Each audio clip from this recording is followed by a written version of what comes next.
You think you know? I know it may sound crazy to say that Edge is underappreciated. I mean, the man did it all. Multiple-time WWE champion, world heavyweight champion, name a championship, he probably held it, retired and went straight into Hall of Fame. And obviously, most importantly, had sex live on Raw. I'ma steal your girl and sleep with her live on television? It just doesn't get more savage. Now that's what I call an extrovert. Love that segment as a kid. Edge has done it all. There's no doubt about it. One of the greatest WWE superstars of all time. Yet, nowadays, kinda unappreciated. I was always a big fan of Edge. When I was a kid, my favorite wrestler was Randy Orton, but Edge was always in the top 3. I remember when we got rated RKO, that was like literally the perfect tag team for me. I just thought it was so badass. Who could forget John Cena versus Edge? Have this long-haired douchebag with a girlfriend with her titties out, no care in the world, slaps your dad, sleeps with a girl in the ring, and then you have Mr. Hustle, loyalty, respect. And of course, as a kid, I say, f that guy, I'm all about Edge. This guy is such a badass. How can you not love the dude? Now, of course, I've learned to appreciate John Cena now, but back then it was lame as hell. I remember as a kid, I would describe Edge as a guy who uses a steel chair, a guy who cheats, and I absolutely love him. If we would have like a Mount Rushmore of best heels in the WWE, I feel like Edge is up there, right? You can imagine how sad I was when Edge retired in 2011. By that point, I was obviously watching WWE weekly. I was only 11 or 12, by the way, which is crazy, but I remember like it was yesterday. I was watching Raw and all of a sudden we got this graphic. No, it can't be. It can be. Like, I know wrestling is not real, so he's gonna prank us. He's gonna prank us, that's Edge. He's gonna announce that he's going to, I don't know, sleep with women in the ring from the audience. I don't know what he's going to do, but he's not gonna retire. Unfortunately, Edge had to retire due to injuries, and that was obviously understandable, but in my opinion, one of the most saddest pro wrestling moments of all time. We were not ready for that. Edge was not ready for that. He was just too damn good, man. Too damn good. As a matter of fact, so good he went straight to the Hall of Fame. And look, his neck injury was so serious. The idea of him ever coming back to us and him seemed impossible. It wasn't even in our heads, like nobody ever thought that we could ever see Edge again in the WWE. Now, I highly suggest you watch this documentary, but while shooting an episode of the Celtic Warrior workout show with Sheamus, Edge was involved in a mountain bike accident, and he revealed that he felt okay. He felt like he could take bumps again, so he talked to Beth, and from that point he tried to get back to the WWE. Now, of course, we the fans know nothing about that. We learned that after he made his return. So I remember watching SummerSlam, and that was before Edge made his return. Like, the idea of him taking a bump,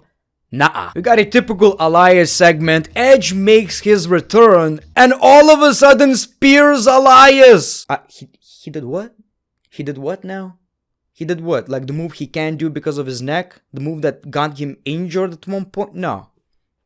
Nah. I remember thinking, did he go off script? How could WWE approve this? I guess that's when the seeds were planted. And this was back in 2019, an unbelievable moment, but again, we thought nothing of it. It was time for Royal Rumble 2020, my favorite Royal Rumble of all time. We did hear some rumors that Edge might appear, but it just seemed kinda impossible. I mean, it's been 9 years, we don't expect him to come back anymore, right? Even if he does, maybe he takes one bump and that's it.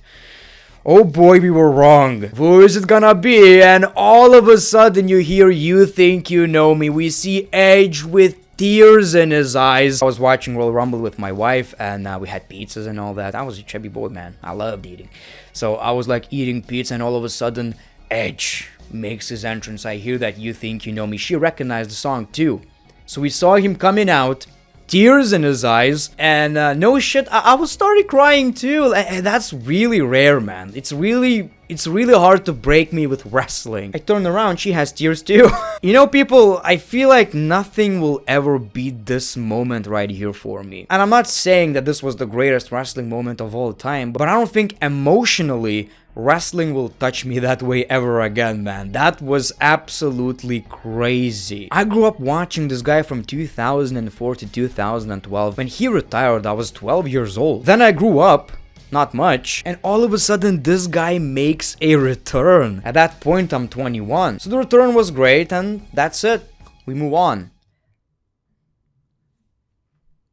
First of all, let's take time to appreciate how great his physique is at that age. My man is working his ass off, and I have a bit of an unpopular opinion right here, but I want to start with this. My man came back, and every single thing he was involved in was absolute cinema, in my opinion. The whole thing with Randy Orton, absolutely unbelievable. For me personally, this was a really cool rivalry because these two are like my favorites, right? So now I'm watching my favorite tag team of all time fighting like 15 years later. That was actually crazy to watch. Randy Orton was a great heel, Edge played a great babyface, and I really enjoyed the matches. I know people have their opinions, but I personally love them. I know this WrestleMania match was maybe a bit too long. Give them a break. We had no crowd. They had to do something, right? Then he got into a rivalry with Roman, and in my opinion, it's kinda underrated. I mean, when I'm talking about Roman's rivalries as the WWE Universal Champion, I'm thinking Jey Uso. Of course, that is by far the best, but I believe the second best must be Edge. And that's when the unappreciated part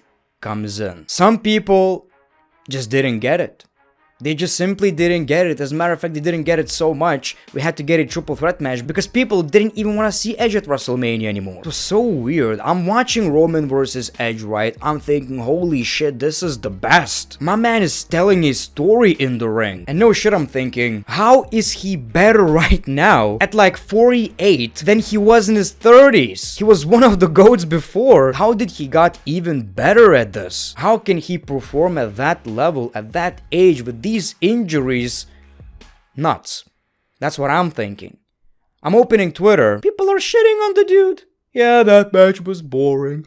Dare I say, needs more flips. I mean, that really surprised me. And I'm talking every single Edge match. I'm watching him wrestle on SmackDown, on Raw, and my man delivers. Like, he delivers. It seems like every time he wrestles, he just appreciates that he can do this again. Wrestling fans are so quick to turn on you, it's crazy. His rivalry with Seth Rollins is also just an absolute all-timer, man. Watching two pros going at it was great, and I think it really benefited Seth Rollins because Seth was kind of going, you know, with this new gimmick, and Edge just made it work. So Edge, in my opinion, really helped out Seth Rollins right here. And who could forget that Crown Jewel match? One of the greatest Hell in a Cell matches of all time, in my opinion. It's crazy how Edge became the Hell in a Cell guy. You know, he wants to settle things. He's like, Hell in a Cell. Then he tried to help out younger talent, created the Judgment Day, which I believe was his idea actually. And yeah, whatever happened, happened. I guess the audience just respect Edge so much. The majority of us appreciate Edge, and it was really hard to boo. But in the end, it worked out. Look at the Judgment Day right now. They're the highlight of every Monday Night Raw. And in the end, we got a banger rivalry from this. Edge versus the Judgment Day. And again, the storytelling is where it's all about. Edge is giving it his all, even when he doesn't necessarily have to. We got this random ass triple threat match on SmackDown. Edge, Ray, and AJ. We knew it's gonna be good. We knew it's gonna be good. We didn't know how great this match is going to be. This is one of my favorite matches of the year probably so far. And all these dudes are old as hell by wrestling standards. I know we all like different types of wrestling. It's okay. It's fine. But I just find it kinda crazy how people know he's good, of course, we're all impressed, but he's still underappreciated. People don't realize how great he truly is.